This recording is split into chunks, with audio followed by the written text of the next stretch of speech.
Olá, família Pax, mais uma vez ao vivo aqui com vocês, hoje conversando com o nosso querido amigo Alexandre Garzelli. Ele vai falar sobre esse arcano polêmico, o arcano 15 do tarô, o Baphomet, o diabo. Vamos aguardá-lo para que a gente possa aí ainda receber todas as bênçãos desse mega eclipse solar que aconteceu no último sábado. Desejamos saúde para todos nós, vida para todos nós, acima de tudo. Ei, Olá, bem-vindo! Carmen. Tudo bem aí? Como é que você Tudo tá? ótimo, Tudo bom? Mais para cima, tudo mais para jóia. baixo, a câmera tá em ordem? Ou Não, então não, tá tá tudo tranquilo. bem. Boa tarde para você, boa tarde para todos os amigos e amigas da Pax Universal.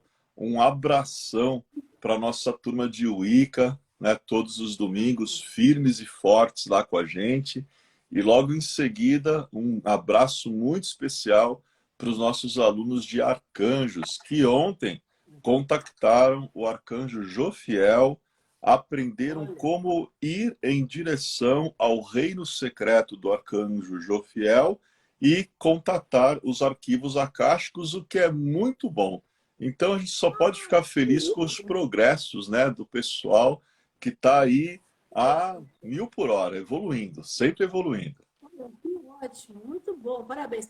Olá, família Pax, o Alexandre Garzelli está ministrando um super curso todos os domingos, das 18h30 às 20h30, sobre os 7 arcanjos. Dá para entrar ainda. Você paga a mensalidade que você não assistiu, que é R$ 300, e você vai receber todas as videoaulas. Então, na realidade, você não perdeu nada.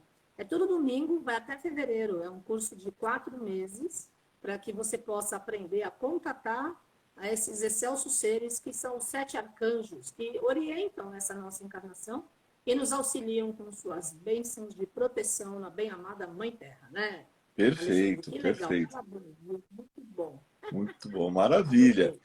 E hoje É, nós temos aqui uma missão que até a gente colocou tá, o termo polêmico, né? Liga aí o Ai Arcanum, pedir para os amigos e amigas da Pax pegarem o tarô. Todo mundo tem o tarô em casa. Peguem também um copinho de água, é bom. Que hoje, né, é um tema polêmico. É o Arcano é, 15, que é o Arcano do Diabo. Mas aqui na Pax não tem polêmica, não, porque aqui a gente desmistifica todos os medos. Através do isso quê? aí. Através do conhecimento, através do estudo, a gente vai ver que o diabo não é tão feio quanto ele parece. Essa que é a grande verdade, né? Mas vamos Ainda lidar. bem, né?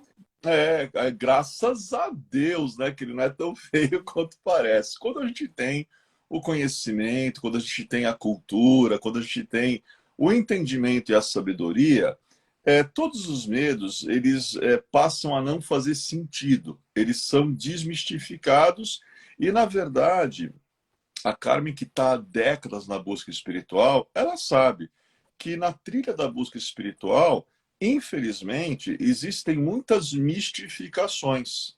E Sem buscar a dúvida. espiritualidade é você desmistificar, é você É, trazer a luz da verdade, a fim de que a gente não caia aí em enganos, engodos, erros que não tem nada a ver com a busca espiritual quando ela é levada a sério, né? Bem por aí, tá bom? Então é a Carmen verdade. já abriu aí? Já abri. A Margarete, sua aluna, falou que o seu curso tá bom demais. Que Então, bom, um beijo aí, né? Coraçãozinho, asas, né? Para todo o pessoal aí dos arcanjos, né? E vamos seguir isso. voando cada vez mais alto, é bem por aí. Bom, Amém. Amém. então eu peguei o Vamos meu lá, aqui vamos também, entender. o Arcano Hum, 15. Eu vou tá. mostrar aqui para os nossos amigos e amigas aonde nós temos. Vamos analisar um pouquinho a figura. Nós temos um ser que ele é, digamos, um pouco estranho. Para a gente ser, digamos assim, generoso, vamos usar a palavra um pouco estranho. Porque ele tem a face, que é uma mesclagem de três animais: o chacal, o touro e o bode.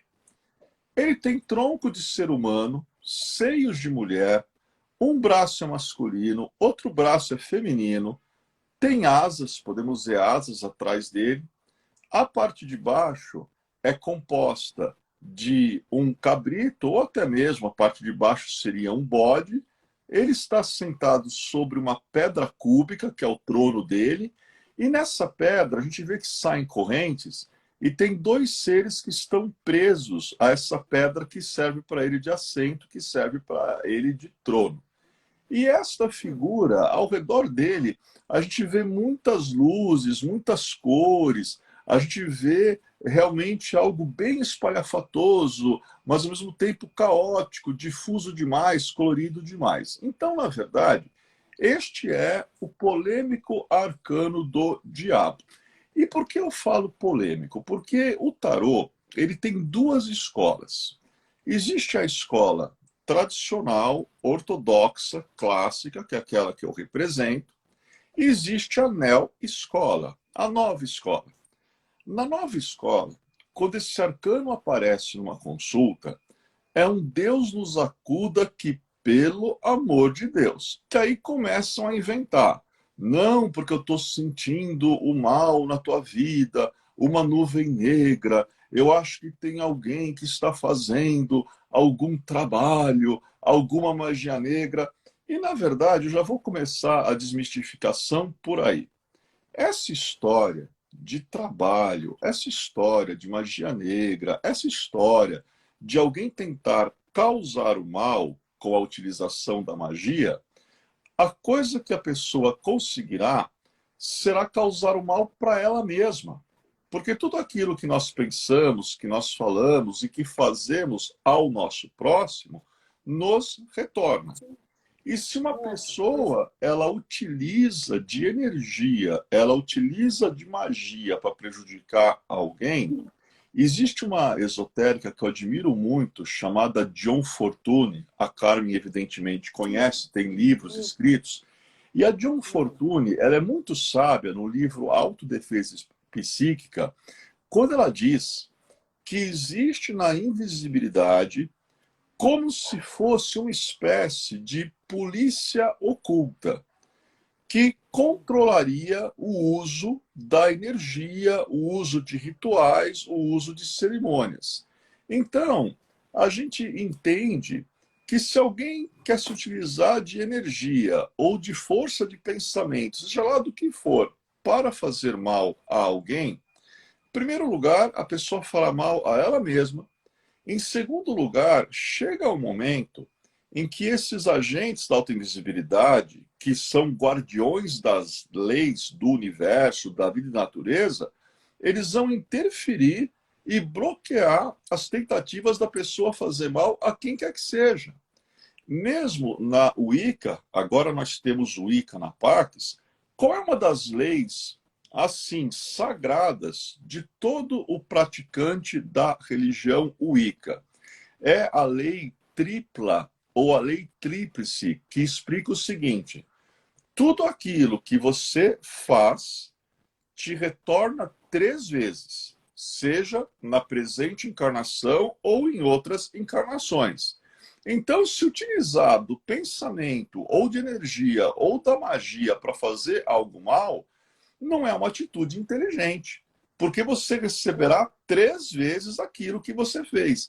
E a gente aprende nas sociedades secretas que, na verdade, isto é uma grande bobagem, porque a pessoa que perde tempo querendo o mal do outro, ela pode perder o tempo que ela quiser. Se nós estamos com a nossa alma elevada, se estamos com o nosso coração aberto, se estamos com a mente direcionada para o reto pensar, que gera o reto falar e o reto agir, todo e qualquer tipo de mal passa abaixo de nós, não nos atinge e retorna exatamente a quem enviou. Então, não tenha medo dessa história de alguém estar pensando alguma coisa negativa, fazendo alguma coisa negativa, porque você, em essência, é Deus emanador. A partir do momento em que você é a divina e poderosa presença de Deus em vós, o Eu Sou, você não pode ser atingido.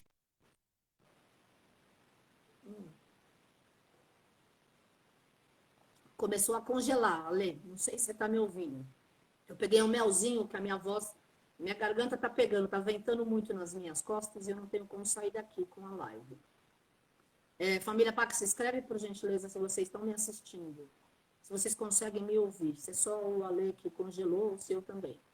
Travou o Alexandre, ou nós dois. Por gentileza, aguardo o retorno. Enquanto isso, eu vou no meu mel aqui para garantir a voz.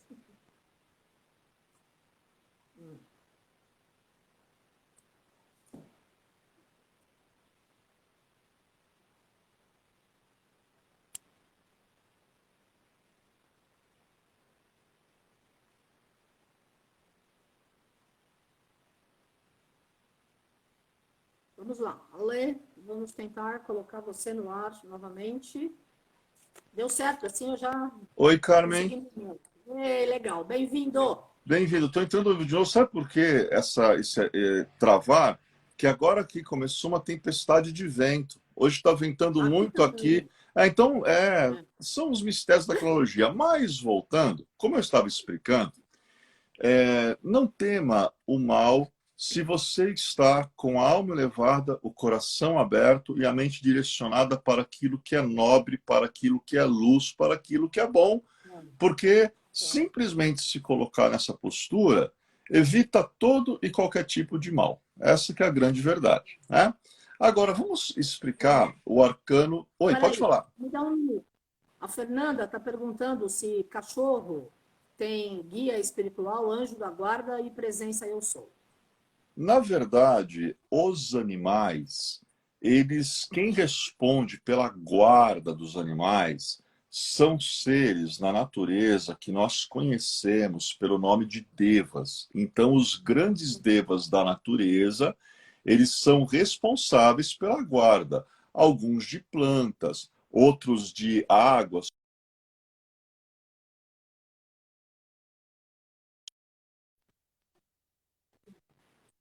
Na verdade, nós somos guardados pelos devas. Tá bom? Muito bom. Obrigada.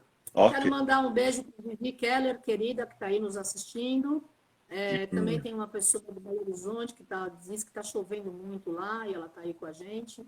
Obrigada, família Pax, vocês de fora de São Paulo e de fora do Brasil que estão com a gente aí na live. Vamos lá, é Perfeito. com você. Vamos Vamos explicar o lá. arcano. O arcano do diabo, para explicar ele, hoje eu vou inverter, eu vou começar pelo significado em consulta, né? A gente conta uma historinha. Tem uma história no imaginário popular, e essa história tem a ver com o diabo. Então, essa história é o seguinte: a pessoa está lá tranquila na vida dela, e aí o diabo ele aparece. E aí ele vira para a pessoa e pergunta: o que você quer? O que você deseja? Quando a pessoa vê esse ser, essa imagem, ela sai correndo para debaixo da cama, ela nem responde, de tão apavorada que a pessoa fica. E aí ele muda de aparência, porque ele tem esse poder, se torna um Certo? lindo anjo e vai lá atrás da pessoa de novo, levanta a cama, tira a pessoa debaixo da cama e pergunta para ela outra vez: o que você quer?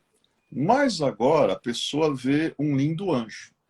E quando ela vê esse lindo anjo, aí ela fala: ah, eu quero isso, isso, isso, isso, aquilo, aquele outro, eu quero, quero. Depois que a pessoa respondeu tudo que ela quer, que a pessoa explicou, né, para esse anjo tudo que ela quer, o diabo vira para ela e fala o seguinte: muito bem, então vai e realiza. Faz aquilo que você quiser. As pessoas, quando ouvem essa história, falam: não, mas a pessoa não pode cair na do diabo, porque é um engano, um truque, ele está querendo enganar a pessoa. Mas, na realidade, aí que está o significado do arcano, que é somente esse.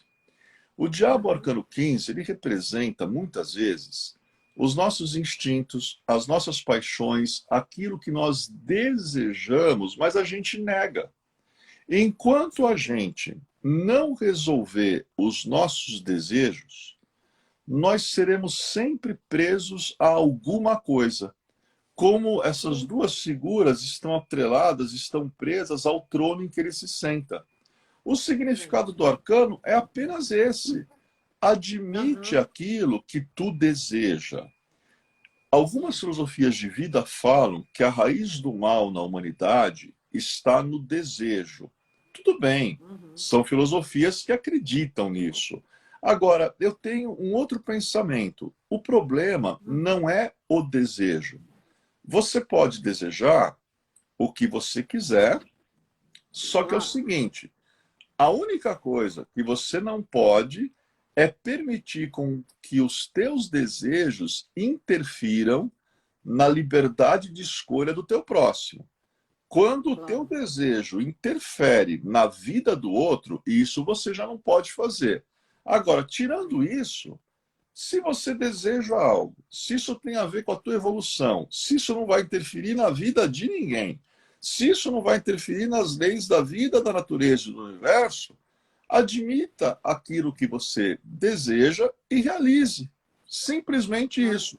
Que aí você se Claro. liberta de qualquer sentimento por não ter realizado um desejo. O problema não é Sim. desejar, o problema são os excessos que os seres humanos cometem na realização Uhum. dos desejos. Isso sim pode ser um problema, que vai nos prender, Claro. nos atrelar, em vez de sermos seres humanos conscientes e completamente livres. Agora, o diabo é interessante porque a figura, a simbologia dele é muito interessante.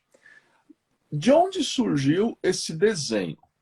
Onde isto aqui apareceu pela primeira vez na história da humanidade? E aí tem muitas histórias.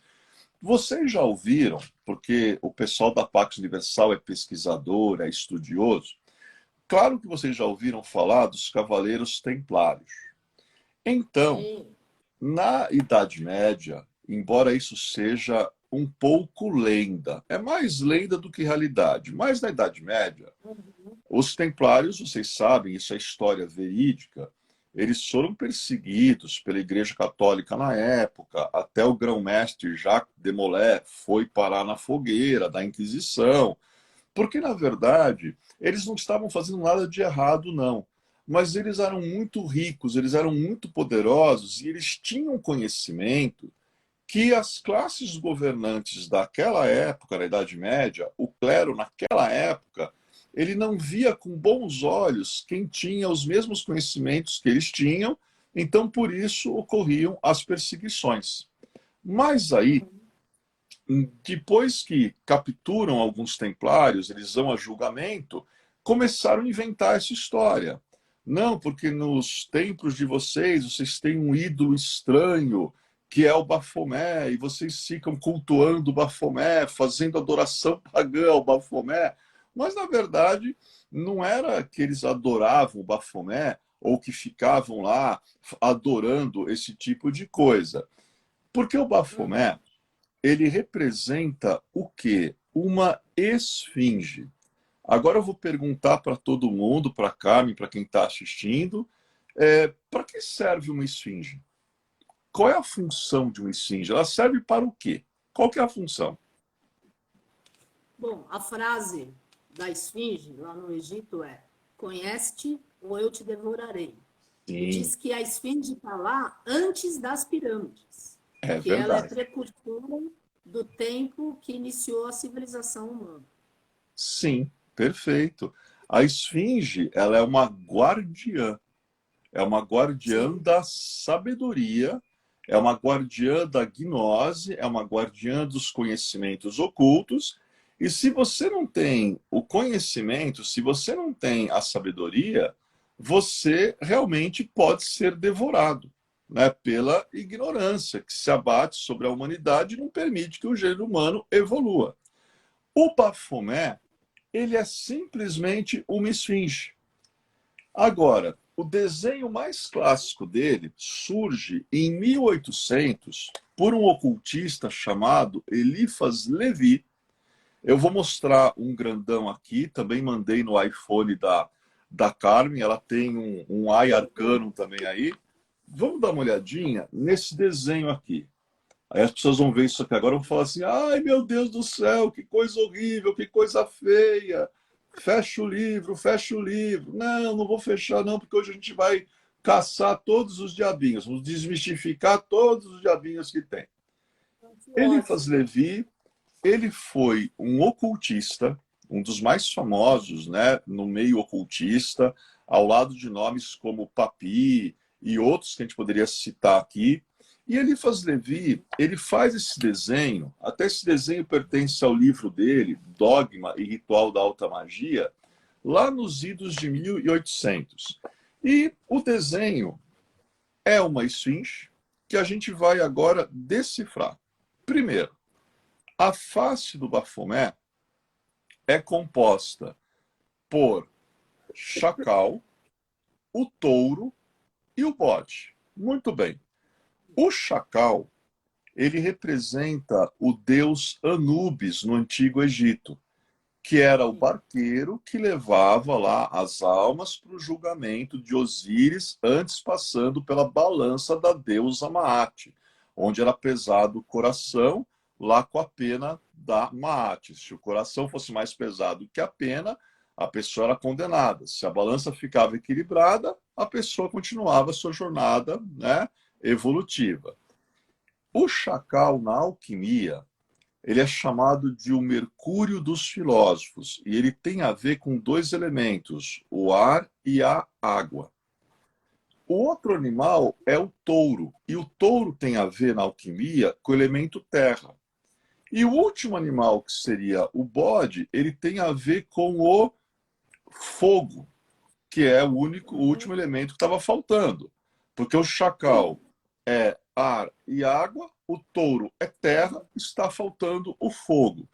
E antigamente, no gnosticismo, no meio dos gnósticos, isso é uma coisa que vai surpreender agora muita gente, os gnósticos, quando eles falavam do nosso querido e bem-amado Mestre Jesus, o Cristo, muitas vezes um símbolo, né, para os gnósticos antigos de Jesus, o Cristo, era o cabrito montanhês ou o bode. Por quê? Porque quando a gente analisa esse animal, vocês já repararam como ele tem cascos muito fortes?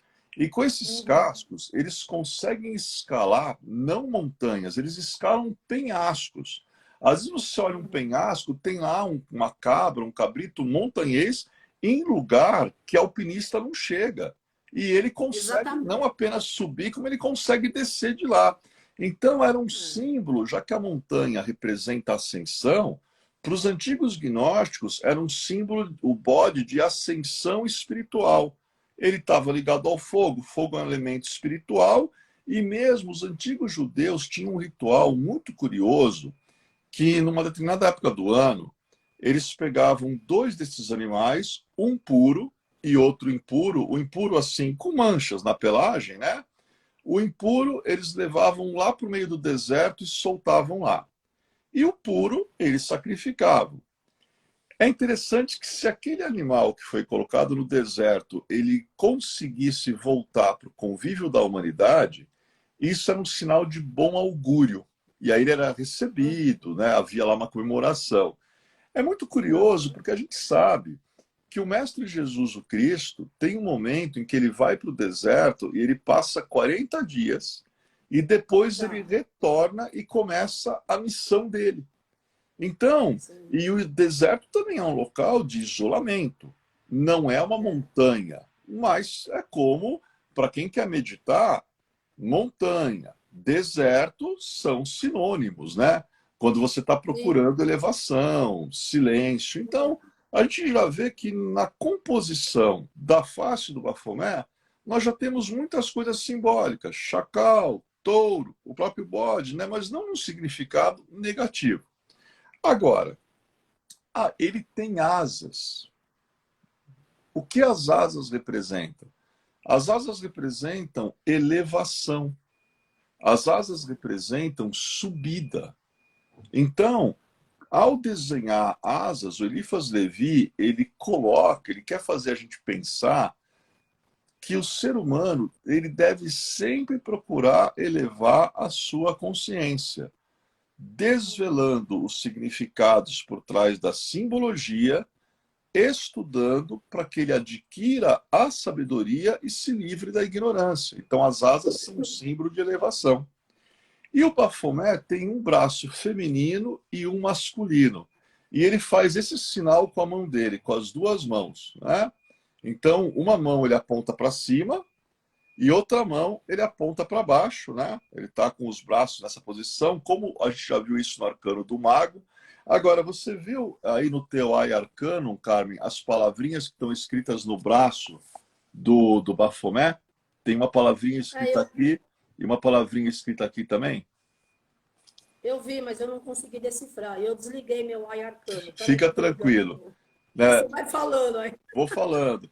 E eu tô rezando porque assim, eu tô falando com você, tô te vendo, mas sempre fica aquele sinalzinho de que pode travar, porque o tempo hoje tá horrível. Mas isso é coisa do clima, a gente não pode fazer Não, nada em sim, relação a isso, não tem como, né? continua. É. Vamos lá. Você está ótimo. Estou te vendo Então, perfeitamente. legal. Essas duas palavras, num braço está escrito, nessa parte do braço, está escrito o termo solve.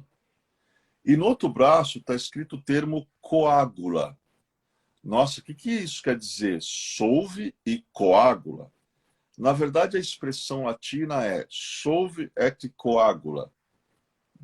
Solve vem de dissolver e coágula de coagular.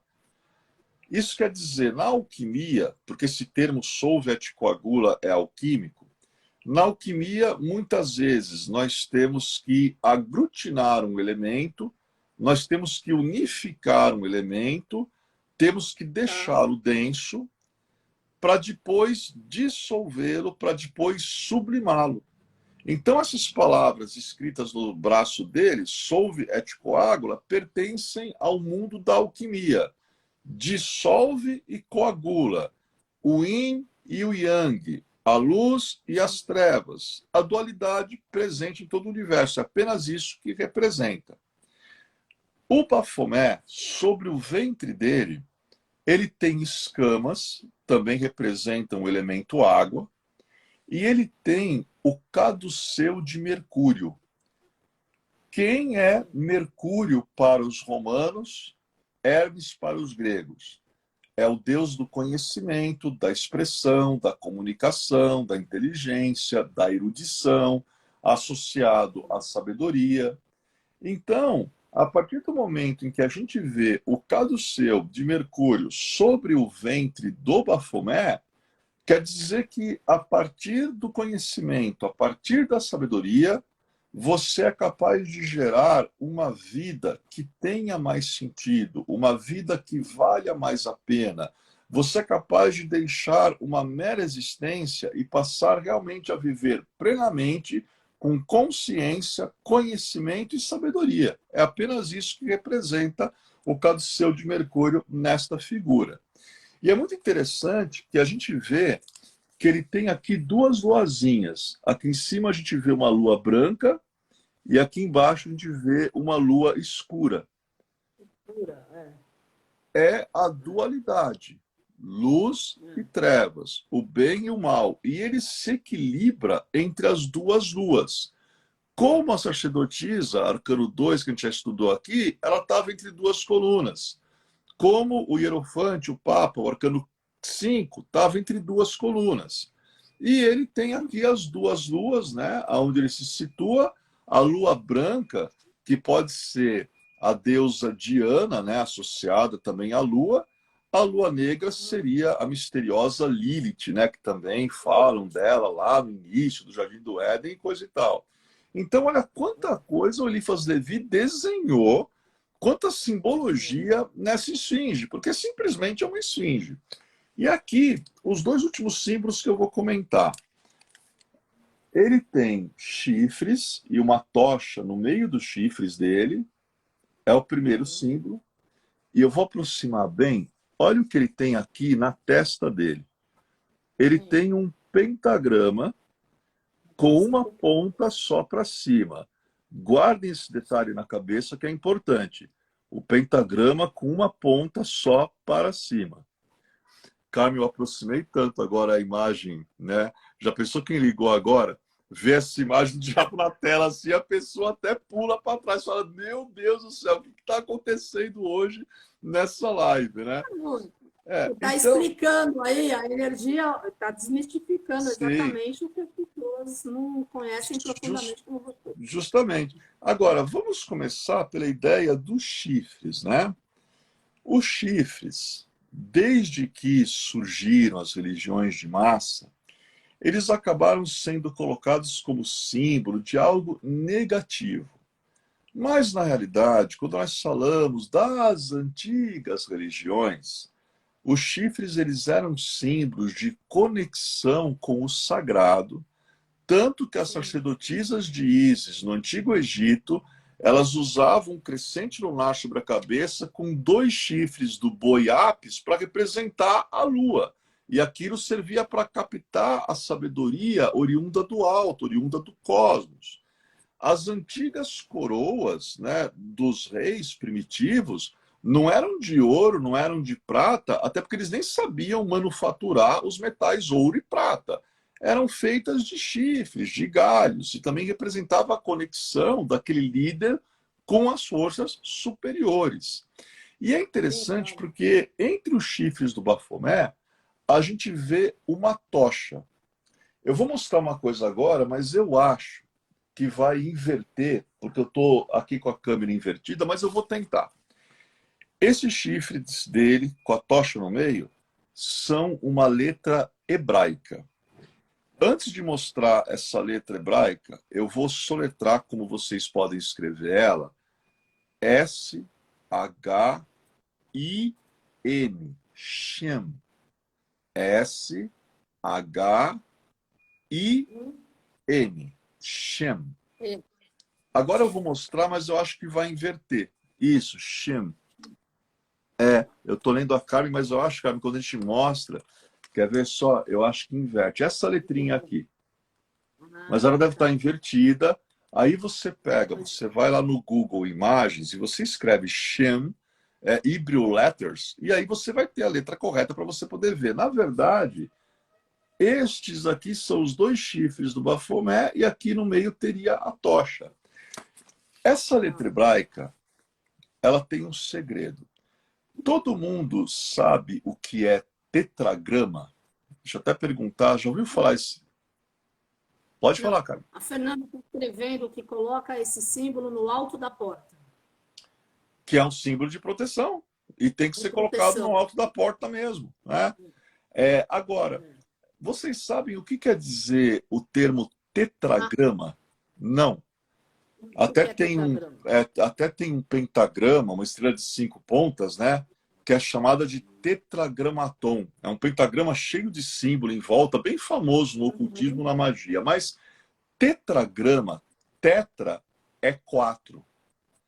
Tetragrama são 4 letras hebraicas que nós pegamos para escrever um dos nomes de Deus. Então, quem conhece radiestesia, quem conhece radiônica, existe um símbolo que é colocado em um losango, que o pessoal fala que é o nome místico do Mestre Jesus, o Cristo. E aí você tem as letras Yud, Re, Vo, Re. Yud, Re, Vo, Re é o tal do tetragrama. São 4 letras que formam o nome de Deus. Só que aí tem o segredo. Se você não colocar no meio dessas 4 letras essa 21ª letra do alfabeto hebraico, a letra Shem, aqueles 4 elementos não giram, aqueles 4 elementos não se equilibram.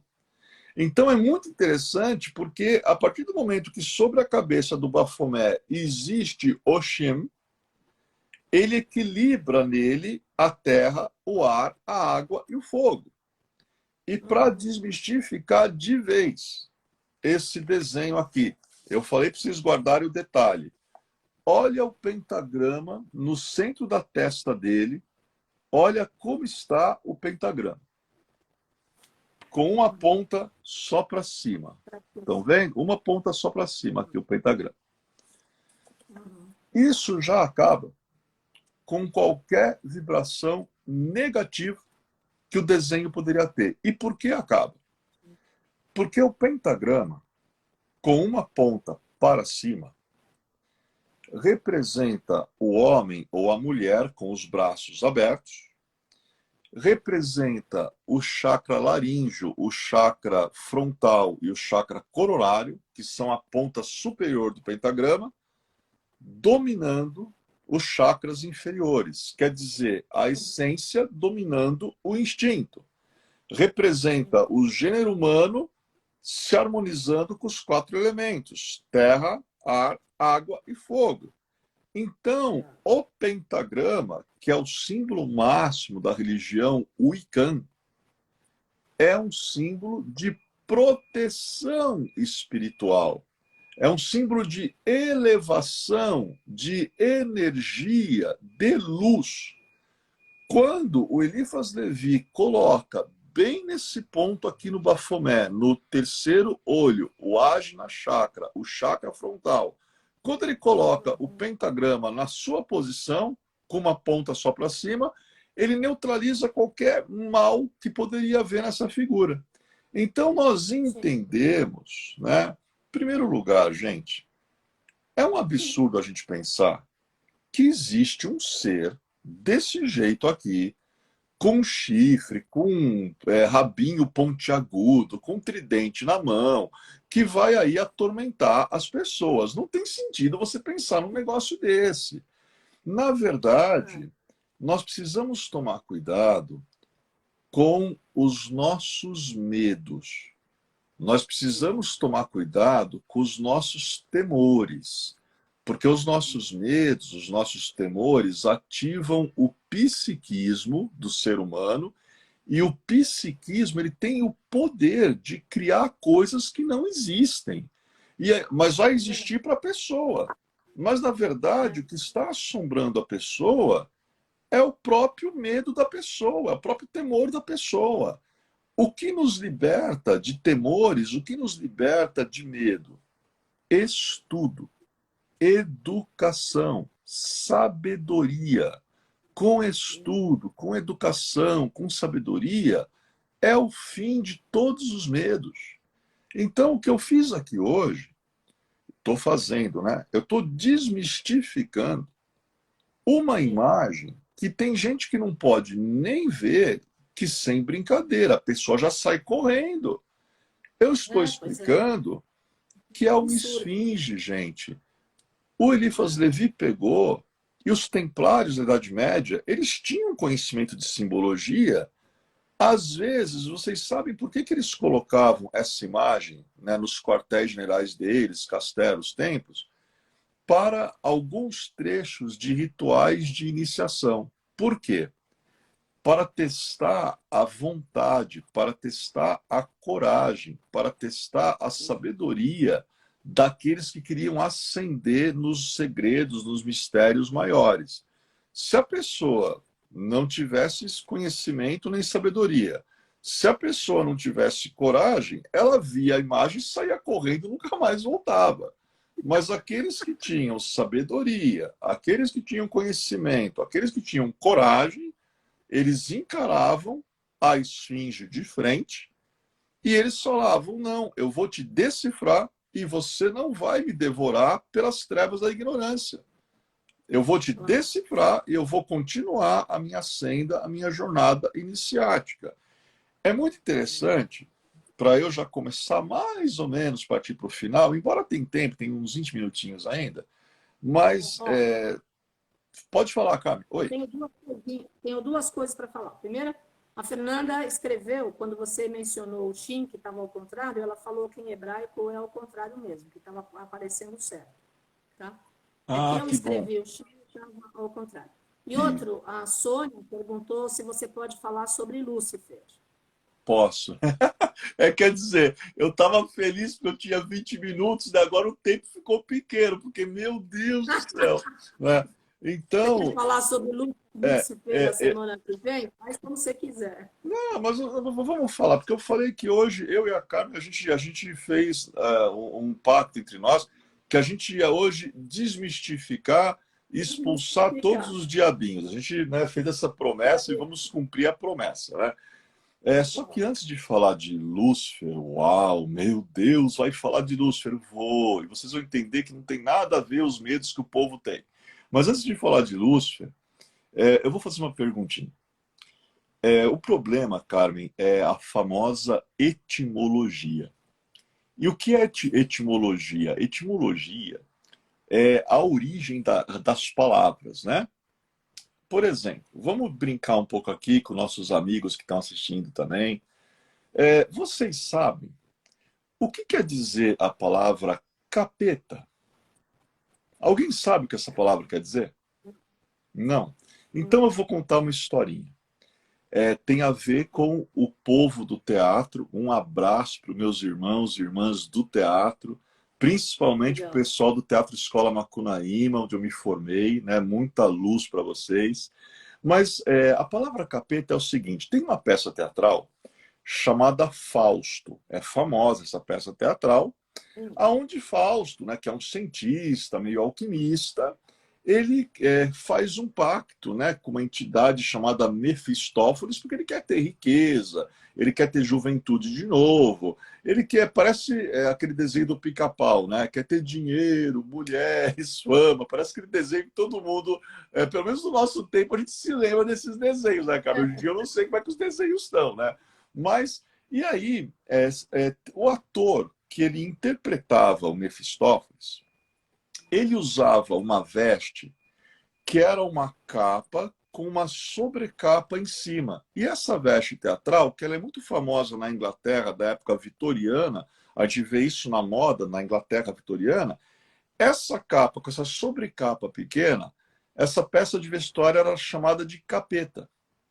Então, a peça teatral ia começar, e quando vai começar, nos bastidores, na coxia, quem é do teatro sabe disso. Às vezes lá atrás é uma bagunça. E aí sempre a maioria dos atores começava a procurar a sua capeta e não encontrava. Então ele começava a gritar: cadê a capeta? Cadê a minha capeta? Alguém viu minha capeta? E um dia isso o público acabou escutando.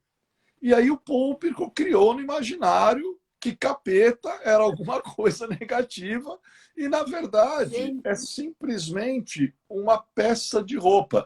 Capeta é uma capa pequena, somente isso. Agora, olha onde as pessoas vão levar essa palavra, é uma loucura mesmo, né?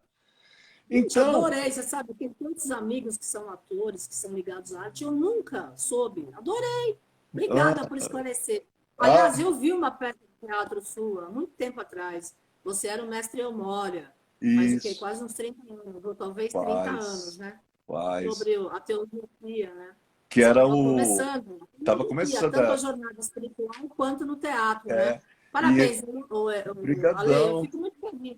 É uma honra a gente continuar com a nossa parceria, amizade. que E é muito bom. bom. E obrigada por estar com a gente aí nessa fase diferente, né? Internetica, porque aí Sim, fica todo mundo sintonizado e aprendendo, né? Imagina, com eu não sabia disso. certeza. É simplesmente. Então, se alguém hoje em dia falar em capeta, fala: meu amigo, você está falando de uma peça de roupa. Simplesmente, é uma capa pequena. É somente isso que a palavra quer dizer, né? E essa peça Olha, foi uma peça que tenho muito amor. A peça se chamava O Enigma Blavatsky. Então, estava o lá no Enigma começo do teatro exatamente. mesmo, né? E aí é É. interessante porque tem uma outra palavra que a gente vai desmistificar agora. A palavra demônio. Aí algumas pessoas ouvem falar: ai meu Deus do céu, ele vai falar do demônio. Vou falar do demônio. A palavra demônio vem do termo grego daemon. Daemon é uma palavra grega. Agora, o que é daimon? Daimons, na Grécia Antiga, eram entidades, eram divindades que os gregos cultuavam e alguns até eram espíritos protetores dos lares, alguns daimons. Aí, com o advento da nova religião, tudo aquilo que não fazia parte do cânone que aquela religião estava tentando impor, eles levavam para o lado negativo. E aí eles pegaram esse termo daimon, que não tem nada a ver com algo maléfico, e criaram a palavra daemônio, demônio. Né? E para a gente entender que, por não conhecer a origem das palavras, a gente às vezes até está falando de coisas que a gente não tem a menor noção que a gente está dizendo. E que não tem nada naquele significado que a gente imagina.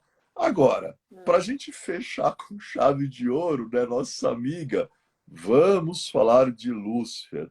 Olha, hoje realmente foi uma live caprichada. A gente falou do Bafomé, falamos de capeta, falamos de Daimon, vamos falar de Lúcifer agora, mas vamos entender. É. Bom, em primeiro lugar, nós temos religião esotérica com S, que é dos iniciados, adeptos, ocultistas, e a religião exotérica com X, que é a religião das massas, aberta. Na religião das massas aberta, o que a gente sabe sobre Lúcifer? Que ele seria um anjo que se revoltou, foi expulso, né, das altas instâncias celestiais com um grupo de anjos e caiu aqui na Terra. É um resumo do que a gente ouve falar na religião, né, aberta às massas. Agora, vamos analisar o aspecto esotérico. Em primeiro lugar, o que quer dizer o nome Lúcifer? O nome Lúcifer quer dizer o portador da luz, aquele que porta a luz. Qual é a história dele? Ele é o primeiro de todos os anjos, o mais belo de todos os anjos. Tanto que ele é associado a Vênus, que é um planeta que simboliza amor e beleza, e Vênus é a estrela resplandecente da manhã. Este anjo, lá nos primórdios dos tempos, quando o Deus Criador, que é chamado pelos gnósticos de o Demiurgo, até esse termo Demiurgo tem até naquela série de cinema, cara, em Matrix, né? Quando o Criador ele cria o planeta Terra, ele também depois cria animais, vai criando, até que ele cria os corpos de barro, que são os corpos físicos, os invólucros carnais. Só que aqueles corpos de barro não se movimentavam, não andavam, não abriam os olhos, não se mexiam. É preciso alguma coisa para animar estes corpos de barro. E aí, a gente sabe que no gnosticismo existe o Deus Criador, acima dele existe o Deus Celestial, ou Pai Celestial. Acima do Deus Celestial, Pai Celestial, existe o Deus Emanador, que os hindus chamam de Parabrahma, que é a origem dos universos visíveis ou invisíveis, manifestados e manifestados. E aí, esse Deus Criador, junto com uma outra entidade que já andava na Terra, uma entidade muito antiga, chamada Satã, só que Satã é uma coisa, Lúcifer é outra, não tem nada a ver uma coisa com a outra. Satã, vocês já ouviram falar de um deus egípcio chamado Sete? Né, um deus antigo, né, que tem a ver com a serpente. Então, né, Satã ele vem daí, vem de algumas divindades assírias, babilônicas, fenícias, né, mas não tem nada a ver com Lúcifer. Então, Satã ele convence Lúcifer e fala: olha, já que você, como todos os anjos, né, porque Satã não é um anjo, Lúcifer é, Satã não. Já que você, como todos os anjos, tem acesso livre às altas instâncias, onde existem partículas, né, do Deus emanador, por que você não pede, né, para a gente espalhar a glória desse Deus emanador, que algumas dessas partículas se aproximem, né, mais de nós? E Lúcifer vai lá e faz justamente isso. E algumas dessas partículas se aproximam dos planos mais densos, o planeta Terra faz parte desses planos densos, e essas partículas, elas são capturadas pelos corpos de barro, pelos invólucros físicos, pelos corpos carnais, e ficam encarceradas aqui dentro. Quando Lúcifer percebe o que aconteceu, ele volta lá para as altas instâncias, onde está o Deus emanador, o Pai Celestial, a Mãe Celestial, e perguntam para ele: o que você fez? E ele fala: não, mas não era a minha intenção, eu fui enganado, porque eu pensei, não importa, você se deixou enganar. E aí ele é banido das altas instâncias e ele cai na Terra. Quando ele cai na Terra, essa outra entidade, Satã, e o Demiurgo estão caçoando dele. E ele fala: ah, é? Vocês vão ver. Eu vou transmitir sabedoria, eu vou transmitir conhecimento para esses que agora estão encarcerados em corpos de barro. Eles vão reconhecer que a origem deles não é a terra, e com a sabedoria, com a gnose, com o conhecimento, vai começar a chamada reparação, regeneração, e um dia eles regressarão ao Deus emanador, que é a origem deles. E aí ele se torna o inimigo, sim, de Satã, e o inimigo dessa divindade conhecida pelo nome de Demiurgo. Agora, essa história de Lúcifer é bem diferente, porque antes do Gênesis na Bíblia, e tem pessoas que sabem isso, outras não, antes do Gênesis existe um outro livro, que é o livro de Enoque. Ele é anterior ao Gênesis. E essa história que eu estou contando, de Lúcifer, né, e tudo isso que aconteceu, está nos livros de Enoque. Só que o grande público não tem acesso a esse tipo de conhecimento. Agora, é interessante porque Lúcifer ele trabalha para conhecimento. Ele trabalha para que as pessoas recobrem a consciência de que a origem não é o planeta Terra, mas somos originários de algo muito mais elevado que a Terra. Para finalizar, vocês já ouviram falar de um deus grego chamado Prometeu? Já. Prometeu, o que ele faz? Ele lá rouba o fogo dos deuses e ele desce aqui para a Terra com o fogo dos deuses e ele dá o fogo dos deuses para a humanidade. E a partir do momento em que a humanidade tem acesso ao fogo, ela sai da inconsciência que ela vive e ela começa a progredir. Aí Zeus, que é o rei lá dos deuses, fica furioso com Prometeu, pega o Prometeu, acorrenta, né, no Monte Cáucaso e fala, você vai ser castigado, vai ficar preso aí no Cáucaso. Ele fica muito tempo e até o fígado dele, né, todo dia, em algumas versões, vinha uma águia, em outras um abutre, né, uma árvore de rapina vinha roer o fígado dele, que se regenerava, aí no dia seguinte a ave vinha de novo e ele ficou muito tempo torturado, né, e preso lá no Cáucaso. Até que o Hércules, né, e Hermes interferem e falam, Zeus, ele já pagou demais a penitência dele, vamos reconsiderar, coisa e tal. E aí consegue libertar o Prometeu. Agora, Prometeu sempre aparece segurando uma tocha. Lúcifer é chamado de o portador da luz. E o Baphomet tem uma tocha bem no topo da cabeça dele. Será que nós estamos falando de... estamos falando de histórias diferentes, mas a essência é a mesma. Então, não tenham medo. Tenham medo, sabe do quê? De não conhecer. Tenham medo de ficar sem educação. Tenham medo de ignorância. Já falava o grande faraó Akhenaton. É da ignorância e somente da ignorância que o homem deve ser libertado. Quando você liberta o gênero humano da ignorância, ele evolui e é o fim de todos os medos. Espero que a nossa aula não tenha sido muito diabólica, tenha sido uma aula boa. Foi uma delícia. Peraí, deixa eu só falar duas coisas. Ó. Fernanda, o Walt Disney era teosofista, por isso que a maior parte dos desenhos e filmes, tudo tem a ver com a energia dos deuses, né? O grupo da Pax esteve em Creta, na Grécia, na ilha, e a gente esteve na caverna de Zeus, tivemos no Palácio de Knossos, que foi o primeiro labirinto, um lugar assim paradisíaco, realmente muito especial. E tem uma pessoa perguntando se você não vai falar de Satã. E nós temos 6 minutos.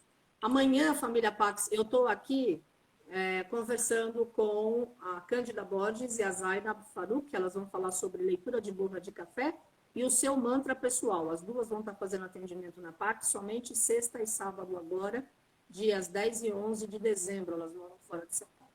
Como é que você quer fazer? Você quer... Adorei a aula de hoje, uma super aula. Não, eu quase morri de rir aqui, Carmen, agora que você falou. Olha, nós vamos falar de Satã e você tem 6 minutos, como se fosse o 666, era que é os 6 minutos. Sempre funciona, sempre dá certo, né? Não, mas a Satã é rapidinho, né? É o seguinte, né? Ótimo, porque agora são 5. São 5, é o pentagrama, mas é o pentagrama bom, com uma só ponta para cima. Satã ele é relativo ao deus Sete. Sete é um deus irmão de Osíris, que tinha inveja de Osíris. Ele vivia nos desertos, ele tem índole muito violenta, era associado a tragédias, era associado a desastres, a mortes violentas, e ele tenta destronar o irmão dele, que é Osíris. Ele chega até a prender Osíris num sarcófago, e depois, né, Ísis consegue recuperar o sarcófago, o corpo do marido. Aí Sete, não contente, parte o corpo de Osíris em várias partes, espalha pelo Egito. Lá vai Ísis de novo, pega as partes do corpo do marido, junto com a deusa Maat, com o deus Anubis. Eles conseguem reconstruir, tanto é que Osíris é a primeira múmia, né? Simboliza o renascimento.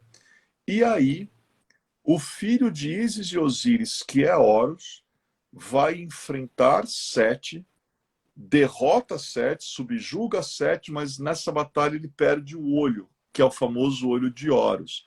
Então é uma divindade que ela era associada a lugares ermos, tragédias, ao mal.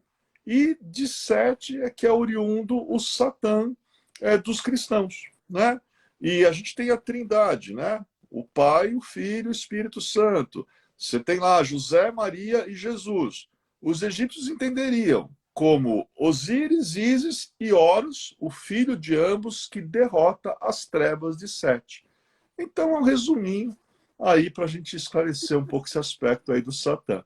E ainda sobrou Adorei. 3 minutos. Nossa, meu Olha, que Deus. sucesso. Olha aí, família Pax, imperdível curso sobre os 7 arcanjos com o querido Alexandre Garzelli, todos os domingos, 18h30, no Zoom. A inscrição é R$ 300, são 4 meses de curso. Quem perdeu o primeiro mês, é só você pagar a inscrição, você recebe todas as videoaulas e acompanha ao vivo agora, daqui para frente, até o final de fevereiro, né? Ale, adoro conversar com você, é sempre um banho de cultura, é muito bom.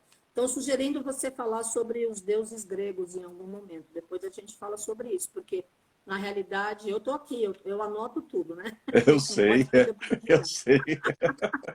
E me aguarde, hein? Porque 2022 está daqui a pouco, eu já quero a sua programação. Família Pax, amanhã, então, eu espero vocês às 5 horas da tarde. A tua mensagem para os nossos amigos. A mensagem é uma mensagem muito simples. Seja por meio das mãos de Prometeu, que roubou o fogo dos deuses, ou seja, na promessa do nome de Lúcifer, que é o portador da luz, ou simplesmente brandindo corajosamente tua própria chama interna, a chama trina do teu coração, de sabedoria, de poder e de amor incondicional, estude sempre, busque sempre, eduque-se sempre, seja um peregrino incansável, na senda para obter cada vez mais sabedoria, porque já está nas Sagradas Escrituras. Conhecei a verdade, e a verdade vos libertará. É só isso, tá bom?